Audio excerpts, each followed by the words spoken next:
Welcome back to Traders Lessons. Today we're going to dive into three popular chart patterns: the triangle, flag, and rectangle.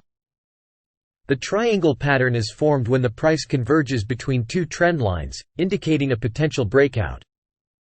Triangles can be symmetrical, ascending, or descending, depending on the direction of the converging trend lines. The flag pattern occurs when the price consolidates in a tight range after a strong price movement, suggesting the continuation of the trend. Flags can be bullish or bearish, depending on the direction of the preceding trend.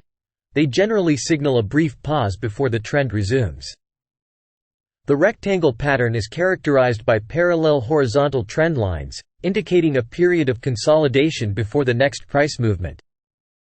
Rectangles can be bullish or bearish as well, and they indicate a period of indecision before the price breaks out. It's important to wait for confirmation before making any trading decisions based on these patterns.